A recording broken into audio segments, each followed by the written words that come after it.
January 23rd. Our reading in the Old Testament today comes from the book of Genesis, chapter 46, verse 1. We'll go through chapter 47, verse 31. Here is an overview of what's going on here in these chapters of Genesis. It would not be easy for Jacob, now 130 years old, to leave the land God gave him and go to Egypt. But Jacob was able to go with confidence and peace because he was sure of God's promise and presence. Furthermore, Jacob knew that God had gone before him and that Joseph was there making everything ready for him. The future is your friend when Jesus is your Lord and you follow him. Egypt was a haven for Jacob and his family, and there God protected them and built of them a great people. But Jacob knew that Egypt was not his home. Canaan was, and he wanted to be buried there with the others who had made the same pilgrimage of faith. He was a testimony in life, and he wanted to be a testimony in death. Despite his mistakes and failures in life, Jacob ended well. And now, with that, let's begin our reading here today in the Old Testament.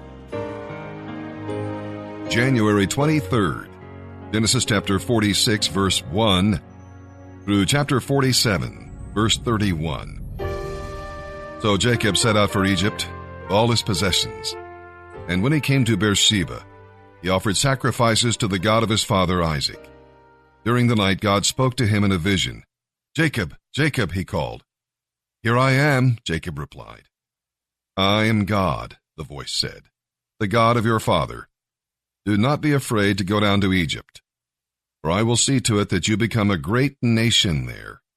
I will go with you down to Egypt, and I will bring your descendants back again. But you will die in Egypt with Joseph at your side." So Jacob left Beersheba, and his sons brought him to Egypt. They carried their little ones and wives in the wagons Pharaoh had provided for them. They brought their livestock, too, and all the belongings they had acquired in the land of Canaan.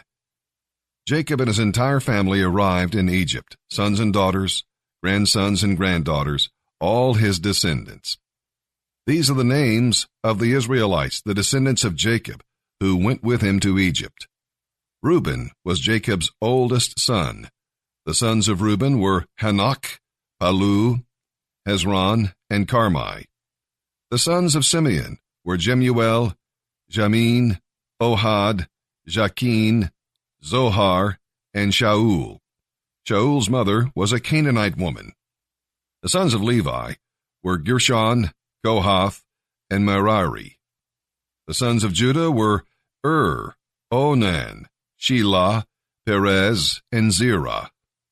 But and Onan had died in the land of Canaan. The sons of Perez were Hezron and Hamul. The sons of Issachar were Tola, Puah, Jashub, and Shimron. The sons of Zebulun were Sered, Elon, and Jalil. These are the sons of Jacob, who were born to Leah in Padan Aram, along with her sister Dinah. In all, Jacob's descendants through Leah numbered 33. The sons of Gad were Ziphon, Haggai, Shunai, Esbon, Eri, Arodai, and Areli. The sons of Asher were Imnah, Ishvah, Ishvi, and Beriah. Their sister was named Sirah. Beriah's sons were Heber and Malkiel. These 16 were descendants of Jacob through Zilpah, the servant given to Leah by her father Laban. The sons of Jacob's wife Rachel were Joseph and Benjamin. Joseph's sons, born in the land of Egypt, were Manasseh and Ephraim. Their mother was Asenath, daughter of Potipherah, priest of Heliopolis. Benjamin's sons were Bela, Becher, Ashbel, Gera, Naaman, Ehi, Rosh, Mupim, Hupim, and Ard. These 14 were the descendants of Jacob and his wife Rachel. The son of Dan was Hushim. The sons of Naphtali were Jaziel, Gunai, Jezer, and Shillem. These 7 were the descendants of Jacob through Bilhah, the servant given to Rachel by her father Laban. So the total number of Jacob's direct descendants who went with him to Egypt, not counting his sons' wives, was 66. Joseph also had 2 sons, who had been born in Egypt. So altogether, there were 70 members of Jacob's family in the land of Egypt. Jacob sent Judah on ahead to meet Joseph and get directions to the land of Goshen. And when they all arrived there, Joseph prepared his chariot and traveled to Goshen to meet his father. As soon as Joseph arrived, he embraced his father and wept on his shoulder for a long time. Then Jacob said to Joseph, "Now let me die, for I have seen you with my own eyes, and know you are still alive." And Joseph said to his brothers and to all their households, "I'll go and tell Pharaoh that you have all come from the land of Canaan to join me. And I will tell him, these men are shepherds and livestock breeders. They have brought with them their flocks and herds and everything they own. So when Pharaoh calls for you and asks you about your occupation, tell him, we have been livestock breeders from our youth, as our ancestors have been for many generations. When you tell him this, he will let you live here in the land of Goshen, for shepherds are despised in the land of Egypt." So Joseph went to see Pharaoh and said, "My father and my brothers are here from Canaan. They came with all their flocks and herds and possessions, and they are now in the land of Goshen." Joseph took 5 of his brothers with him and presented them to Pharaoh. Pharaoh asked them, "What is your occupation?" And they replied, "We are shepherds, like our ancestors. We have come to live here in Egypt, for there is no pasture for our flocks in Canaan. The famine is very severe there. We request permission to live in the land of Goshen." And Pharaoh said to Joseph, "Now that your family has joined you here, choose any place you like for them to live. Give them the best land of Egypt. The land of Goshen will be fine. And if any of them have special skills, put them in charge of my livestock too." Then Joseph brought his father Jacob and presented him to Pharaoh, and Jacob blessed Pharaoh. "How old are you?" Pharaoh asked him. Jacob replied, "I have lived for 130 hard years, but I am still not nearly as old as many of my ancestors." Then Jacob blessed Pharaoh again before he left. So Joseph assigned the best land of Egypt, the land of Ramesses, to his father and brothers, just as Pharaoh had commanded. And Joseph furnished food to his father and brothers in amounts appropriate to the number of their dependents. Meanwhile, the famine became worse and worse, and the crops continued to fail throughout Egypt and Canaan. Joseph collected all the money in Egypt and Canaan in exchange for grain, and he brought the money to Pharaoh's treasure house. When the people of Egypt and Canaan ran out of money, they came to Joseph crying again for food. "Our money is gone," they said, "but give us bread. Why should we die?" "Well then," Joseph replied, "since your money is gone, give me your livestock. I will give you food in exchange." So they gave their livestock to Joseph in exchange for food. Soon all the horses, flocks, herds, and donkeys of Egypt were in Pharaoh's possession. But at least they were able to purchase food for that year. The next year they came again and said, "Our money is gone, and our livestock are yours. We have nothing left but our bodies and land. Why should we die before your very eyes? Buy us and our land in exchange for food. We will then become servants to Pharaoh. Just give us grain so that our lives may be saved, and so the land will not become empty and desolate." So Joseph bought all the land of Egypt for Pharaoh. All the Egyptians sold him their fields because the famine was so severe, and their land then belonged to Pharaoh. Thus all the people of Egypt became servants to Pharaoh. The only land he didn't buy was that belonging to the priests, for they were assigned food from Pharaoh and didn't need to sell their land. Then Joseph said to the people, "See, I have bought you and your land for Pharaoh. I will provide you with seed, so you can plant the fields.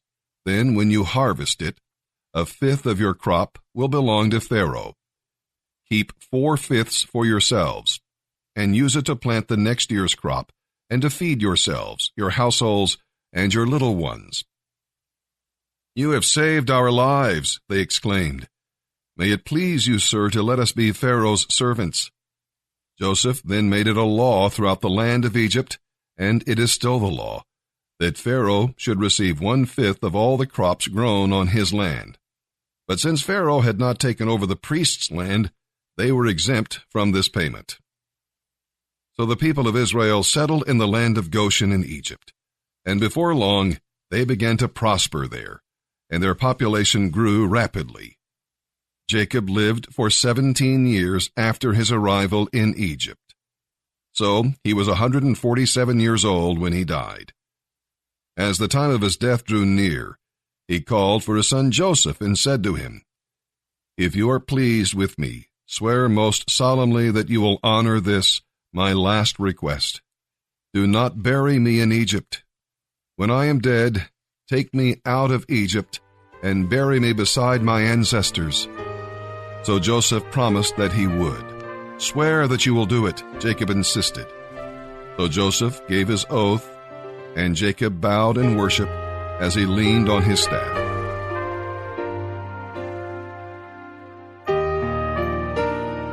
January 23rd. And now, as we turn our attention to the reading of the New Testament, our narrative today will be from the book of Matthew, chapter 15, verses 1 through 28. Our Lord's disciples never knew what would happen next. You can check your own responses to life's challenges as you consider how they handled 3 different situations. The first, offended people. Jesus rejected the man-made traditions of the scribes and Pharisees because they focused on the outside and ignored the inner person. The other situation was persistent people. Again, the disciples were wrong. Jesus seemed to ignore the woman. His delays are not his denials. And then we'll read about hungry people. The disciples had already forgotten the miracle of feeding the 5,000. Can you imagine forgetting a miracle of that consequence, that size? When you're faced with a crisis, take time to review his past mercies. Remind yourself that he does not change. And now, let's begin our reading today, here in the New Testament. January 23rd. Matthew chapter 15, verses 1 through 28. Some Pharisees and teachers of religious law now arrived from Jerusalem to interview Jesus. "Why do your disciples disobey our age-old traditions?" they demanded. "They ignore our tradition of ceremonial hand-washing before they eat." Jesus replied, "And why do you, by your traditions, violate the direct commandments of God? For instance, God says, 'Honor your father and mother,' and 'Anyone who speaks evil of father or mother must be put to death.' But you say, 'You don't need to honor your parents by caring for their needs if you give the money to God instead.' And so, by your own tradition, you nullify the direct commandment of God. You hypocrites! Isaiah was prophesying about you when he said, 'These people honor me with their lips, but their hearts are far away. Their worship is a farce, for they replace God's commands with their own man-made teachings.'" Then Jesus called to the crowds and said, "Listen to what I say and try to understand. You are not defiled by what you eat. You are defiled by what you say and do." Then the disciples came to him and asked, "Do you realize you offended the Pharisees by what you just said?" Jesus replied, "Every plant not planted by my heavenly Father will be rooted up, so ignore them. They are blind guides leading the blind. And if one blind person guides another, they will both fall into a ditch." Then Peter asked Jesus, "Explain what you meant when you said people aren't defiled by what they eat." Don't you understand? Jesus asked him. Anything you eat passes through the stomach and then goes out of the body. But evil words come from an evil heart and defile the person who says them. For from the heart come evil thoughts, murder, adultery, all other sexual immorality, theft, lying, and slander. These are what defile you. Eating with unwashed hands could never defile you and make you unacceptable to God. Jesus then left Galilee and went north to the region of Tyre and Sidon. A Gentile woman who lived there came to him pleading, "Have mercy on me, O Lord, Son of David, for my daughter has a demon in her, and it is severely tormenting her." But Jesus gave her no reply, not even a word. Then his disciples urged him to send her away. "Tell her to leave," they said. "She is bothering us with all her begging." Then he said to the woman, "I was sent only to help the people of Israel, God's lost sheep, not the Gentiles." But she came and worshipped him and pleaded again, "Lord, help me." "It isn't right to take food from the children and throw it to the dogs," he said. "Yes, Lord," she replied, "but even dogs are permitted to eat crumbs that fall beneath their master's table." "Woman," Jesus said to her, "your faith is great. Your request is granted." And her daughter was instantly healed.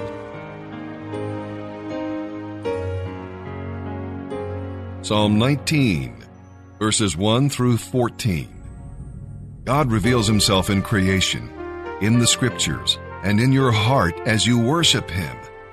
To be properly educated in spiritual things, you must seek to master 3 books: the book of nature, the Bible, and the book of humanity.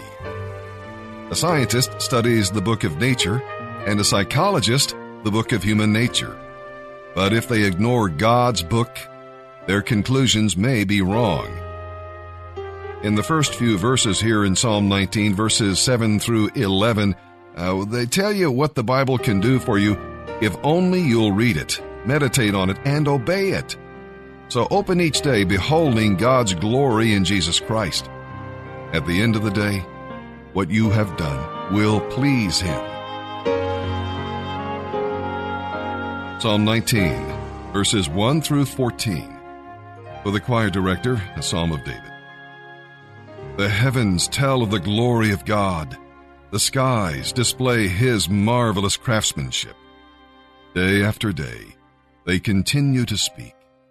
Night after night, they make him known. They speak without a sound or a word. Their voice is silent in the skies, yet their message has gone out to all the earth, and their words to all the world. The sun lives in the heavens where God placed it. It bursts forth like a radiant bridegroom after his wedding. It rejoices like a great athlete eager to run the race. The sun rises at one end of the heavens and follows its course to the other end. Nothing can hide from its heat. The law of the Lord is perfect, reviving the soul. The decrees of the Lord are trustworthy, making wise the simple. The commandments of the Lord are right, bringing joy to the heart. The commands of the Lord are clear, giving insight to life. Reverence for the Lord is pure, lasting forever. The laws of the Lord are true, each one is fair. They are more desirable than gold, even the finest gold. They are sweeter than honey, even honey dripping from the comb. They are a warning to those who hear them. There is great reward for those who obey them. How can I know all the sins lurking in my heart? Cleanse me from these hidden faults. Keep me from deliberate sins. Don't let them control me. Then I will be free of guilt and innocent of great sin. May the words of my mouth and the thoughts of my heart be pleasing to you, O Lord, my rock and my redeemer. Proverbs chapter 4, verses 14 through 19. Do not do as the wicked do, or follow the path of evildoers. Avoid their haunts. Turn away and go somewhere else. For evil people cannot sleep until they have done their evil deed for the day. They cannot rest unless they have caused someone to stumble. They eat wickedness and drink violence. The way of the righteous is like the first gleam of dawn, which shines ever brighter until the full light of day. But the way of the wicked is like complete darkness. Those who follow it have no idea what they are stumbling over.